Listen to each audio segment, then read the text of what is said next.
Assalamualaikum warahmatullahi wabarakatuh. Halo teman-teman semuanya. Bagaimana kabar kalian saat ini?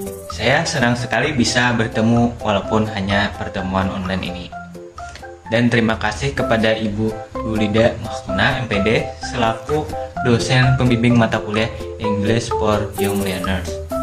Puji syukur, marilah kita panjatkan kepada Allah Subhanahu wa Ta'ala, dan selawat serta salam semoga tetap tercurahkan kepada Nabi besar Muhammad SAW.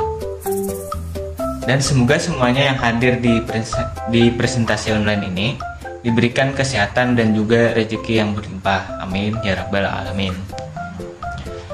Perkenalkan, kami dari kelompok 4. Saya di sini sebagai moderator akan memimpin jalannya diskusi kita pada hari ini dengan pemateri kelompok saya, yaitu Aulia Hindayani sebagai pemateri 1 dan yaitu Nisa Munawarah sebagai pemateri 2. Adapun pemateri yang akan kami sampaikan pada diskusi kali ini yaitu tentang penggunaan permainan untuk mengajar bahasa Inggris pada anak-anak SD.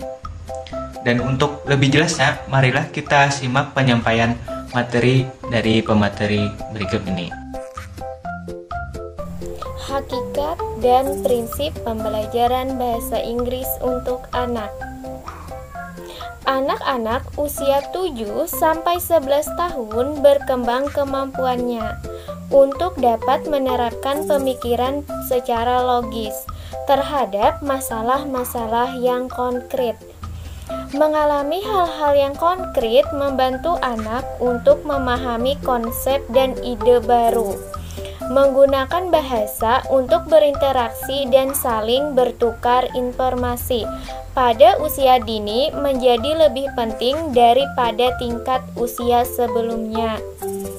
Oleh karena itu, dalam kegiatan pembelajaran bahasa asing sangat perlu dipertimbangkan ciri-ciri dan cara berpikir anak sesuai dengan tingkat perkembangan, proses berpikir dan usianya. Implikasi untuk program bahasa asing termasuk bahasa Inggris akan dapat dilihat antara lain pada tingkat kesulitan bahan ajar, cara penyampaian atau teknik mengajar, macam kegiatan belajar mengajarnya, dan jenis penilaiannya.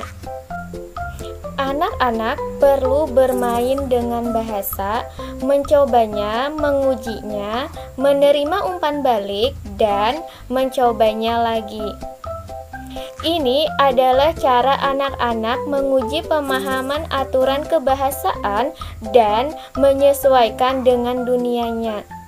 Ini adalah proses yang berlaku di antara para pembelajar bahasa. Agar proses 4 pembelajaran bahasa kepada anak dapat membawa hasil yang maksimal, harus memperhatikan prinsip-prinsip pembelajaran bahasa untuk anak-anak. Menurut Scout 2006. Menurut Kamerun 2010, ada beberapa prinsip yang harus diperhatikan dalam pembelajaran bahasa kepada anak-anak, yaitu yang pertama, anak-anak secara aktif berusaha untuk membangun makna. Anak-anak secara aktif mencoba membuat pengertian, yaitu untuk menemukan dan membangun makna dan tujuan yang orang dewasa katakan kepada mereka, dan meminta mereka untuk melakukannya. Yang kedua, anak-anak membutuhkan ruang untuk perkembangan bahasanya. Dalam perkembangan bahasa dan perkembangan kognitif, potensi anak sangat penting bagi pembelajaran yang efektif. Routinis dan scaffolding adalah dua jenis strategi penggunaan bahasa yang tampaknya akan sangat membantu dalam membuat ruang bagi pertumbuhan anak-anak. Ketiga, bahasa yang digunakan untuk membawa isyarat makna yang mungkin tidak disadari. Anak-anak memerlukan bantuan ahli dalam melihat dan menghadirkan aspek bahasa asing yang membawa makna. Keempat, dapat dilihat sebagai internalisasi dari interaksi sosial. Bahasa dapat tumbuh seperti anak mengambil alih bahasa yang digunakan pada masa awal dengan anak-anak lain dan orang dewasa. Dan yang terakhir, yang kelima, anak-anak belajar bahasa asing tergantung pada apa yang mereka alami. Ada hubungan penting antara apa dan bagaimana anak-anak diajarkan dan apa yang mereka pelajari. Konteks pembelajaran anak dimunculkan karena dalam pembelajarannya menggunakan pendekatan khusus yang dibedakan dari usia. Dan beberapa ahli membedakan materi belajar anak yang disesuaikan dengan umur. Tetapi secara umum, anak lebih tertarik belajar bahasa dalam lingkungan yang atraktif dan cenderung informal. Coughlin and Gartun 2014. Coughlin dan Gartun menyatakan bahwa anak lebih tertarik belajar bahasa dalam lingkungan yang atraktif dan cenderung informal. Salah satu cara pembelajaran bahasa Inggris yang atraktif dan informal yaitu melalui media game edukasi. Selanjutnya, pengertian game. Game adalah kata berbahasa Inggris yang berarti permainan atau pertandingan, atau biasa diartikan sebagai aktivitas terstruktur yang biasanya dilakukan untuk bersenang-senang. Menurut Angra tahun 2010, game atau permainan adalah sesuatu yang dapat dimainkan dengan aturan tertentu, sehingga ada yang menang dan ada yang kalah. Biasanya dalam konteks tidak serius dengan tujuan refreshing. Selanjutnya, game edukatif. Game edukatif adalah permainan yang dirancang atau dibuat untuk merancang daya pikir termasuk meningkatkan konsentrasi dan memecahkan masalah menurut Handriantini tahun 2009.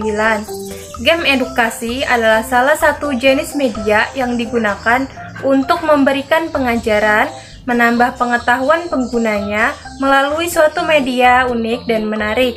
Jenis ini biasanya ditunjukkan untuk anak-anak. Maka permainan warna sangat diperlukan di sini, bukan tingkat kesulitan yang dipentingkan. Ada beberapa contoh games untuk pembelajaran bahasa Inggris di SD. Yang pertama, tebak gambar. Permainan ini sungguh mudah. Guru menunjukkan flashcard pada siswa, lalu anak-anak berebut untuk menjawab game tersebut. Game ini sangat baik untuk membantu menyampaikan materi tentang kosakata, baik itu noun, verb, atau bahkan adjektif. Yang kedua, Simon Says, salah satu permainan populer yang banyak digunakan para guru seluruh dunia. Guru di sini pun bisa mencoba melakukannya. Permainan Simon Says ini adalah sebuah teknik aplikasi dari metode TPR atau Total Physical Response. Yang ketiga, Scrabble. Permainan ini cukup menarik, namun guru harus menyiapkan papan dan satu set huruf Scrabble. Permainan Scrabble sendiri dapat dimainkan 2 hingga 4 orang lebih. Yang keempat, Pictionary.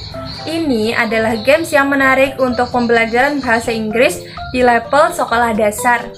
Selain melatih kosakata, juga dapat meningkatkan kreativitas siswa. Yang kelima, Last Man Standing. Satu lagi permainan edukatif untuk merancang daya kreativitas dan kesadaran siswa. Last Man Standing sangat direkomendasikan setelah kita menyelesaikan suatu topik. Game atau permainan tentu saja memiliki manfaat baik bagi siswa maupun bagi gurunya. Inilah manfaat game untuk pembelajaran. Yang pertama, game menambah variasi situasi belajar. Yang kedua, game menambah ritme pelajaran dan membantu menjaga motivasi siswa. Yang ketiga, game membuat pelajaran yang formal menjadi lebih santai dan membantu memperbarui energi siswa. Yang keempat, game menyediakan sarana praktek secara tidak langsung untuk pola-pola bahasa yang khusus, kosakata, dan pengucapan. Yang kelima, game dapat meningkatkan jangka waktu konsentrasi, ingatan, kemampuan mendengar dan membaca. Yang keenam, siswa terdorong untuk berpartisipasi. Siswa yang pemalu bisa dimotivasi untuk berbicara. Yang ketujuh, game meningkatkan komunikasi antara siswa dan memberikan kesempatan mempraktikkan fluensi dan mengurangi dominasi guru di dalam kelas. Yang kedelapan, game dapat membantu menciptakan suasana yang menyenangkan dan mengurangi kecanggungan antara guru dan siswa. Yang kesembilan, guru dapat mengungkap kelemahan dan kebutuhan bahasa lebih lanjut. Yang kesepuluh, game dapat membantu memotivasi dan meningkatkan kemampuan menulis siswa dengan cara memberikan konteks dan tujuan pembaca yang nyata.